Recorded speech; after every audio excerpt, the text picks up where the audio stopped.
Bismillahir-Rahmanir-Rahim. In the name of Allah, the most gracious, the most merciful. Have you ever felt that there was a constant roadblock in your life, and no matter where you go, this hindrance follows you? Well, this easily relates to what it's like being Muslim in America. Many things people think and do normal is forbidden for us. The constant struggle to perform your religion in a country predominantly of another. The constant struggle to not engage in acts forbidden to us. The constant struggle to perform your religion in a country that doesn't understand, and when not, they judge you. These are many of the struggles faced on a daily basis being Muslim in America. I myself have faced many trials and tribulations in many aspects, challenging my faith while growing up. Good afternoon, my name is Youseff Fouad, and I want to inform the class on being Muslim in America.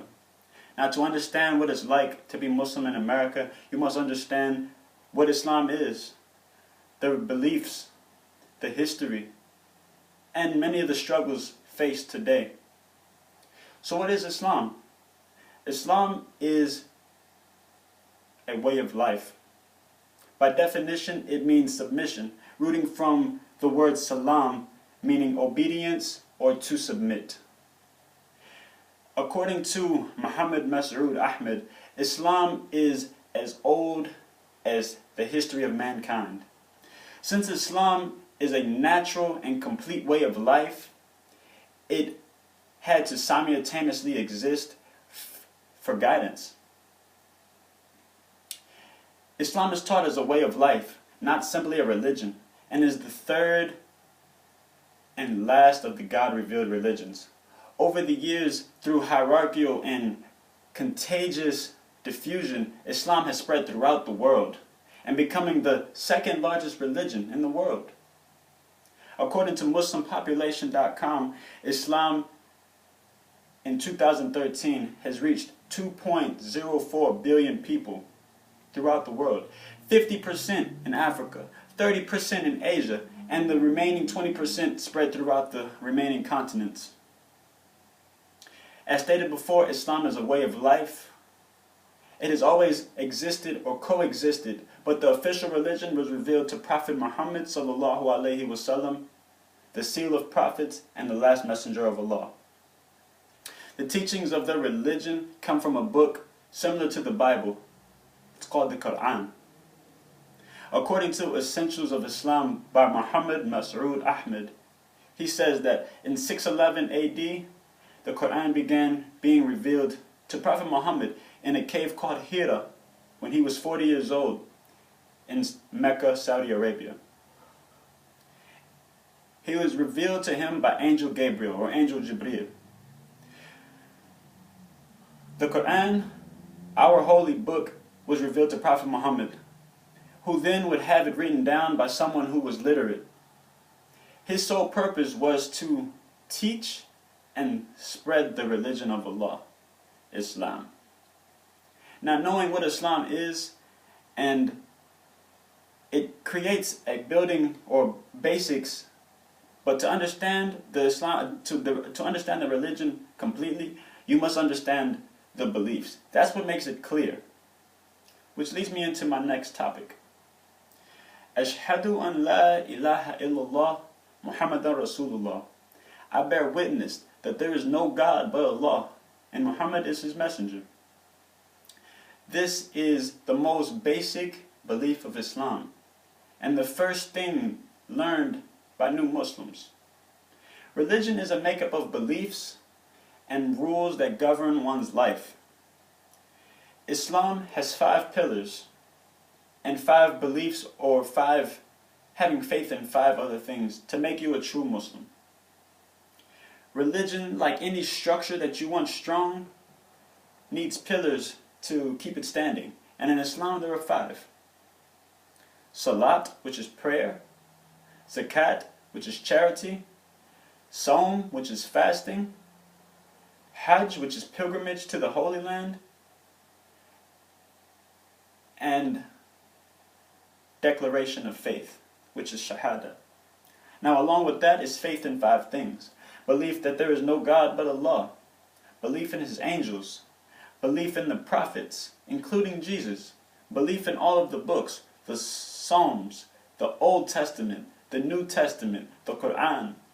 And belief in the Day of Judgment and that there is life after death. But the hardest part of the religion is not what is listed above. It is what you are forbidden from doing. Many of the things that are forbidden have become common in today's world. Drinking, smoking, drugs, sex before marriage, eating pig, gambling, tattoos, cursing, listening to music with a bad message, and many things that we think are normal, that we do, that we engage ourselves into. Easily looking at what is forbidden, you can understand why our religion may not want us to do it. But for many, it's not understood, and that's why many partake in it. But Allah subhanahu wa ta'ala, He knows better what is good for us than we know ourselves. Now, understanding that these beliefs give you a basic understanding of Islam, and having that established may help you understand how that has affected Muslims growing up in America today. The freedom in the West has truly made this life a test. At a young age, you generally don't feel the effect of what you're not allowed to do. But as you slowly mature and hit puberty, which in Islam, you become responsible for your own religion or for your own actions. For me, I had many vices since I was a young child. My top 2 were smoking, whether it was cigarettes or drugs, and women. Going to school with Muslims at first alleviated the struggle somewhat, because you always had somebody around you watching you, doing the same religion as you, so you always had help. And if you did something wrong, the community was quick to fix it, whether it be telling your parents or talking to you, giving you advice. High school for me was a game changer. It was where I found myself. Now in high school, you come in as an adolescent, but you leave as an adult. You make many choices and many decisions that affect your life from here on. You don't want to be an outsider, so you're quick to engage in acts that you may know is wrong.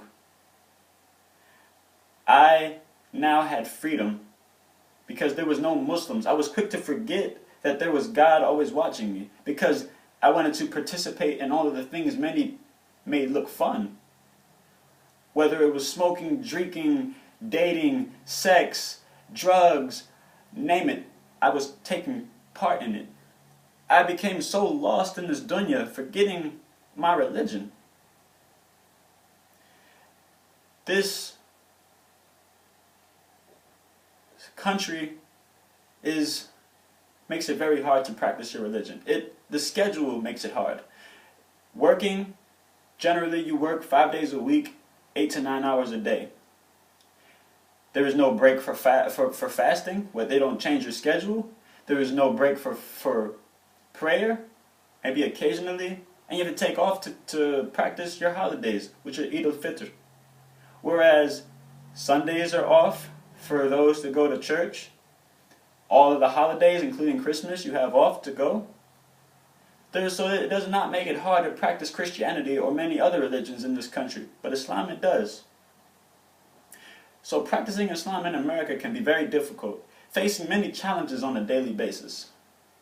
Today, I have covered what Islam is, the beliefs, the struggles that you face on a daily basis. I spent most of my life running from the religion, feeling as if there was something I was missing out on. Not realizing that refraining from such things were only for the health of myself. These topics help inform the class on what it's like growing up Muslim in America. This religion has been looked upon heavily in the past 10 years, considering the recent events. I look to shed light on my religion, hoping that with a better understanding, there will be less fear and judgment.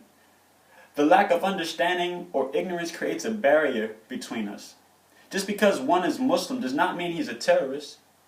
Just because one is different does not mean he or she is bad. In a country such as ours, there is a melting pot. Acceptance and consideration should be practiced. Muhammad Ali once said, rivers, ponds, and streams all have different names, but they still just contain water. Just as religions do, they all contain truth. It still surprises people today when I tell them that I am Muslim.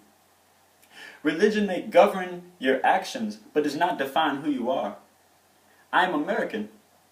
I am Muslim. But most importantly, I'm human. Thank you.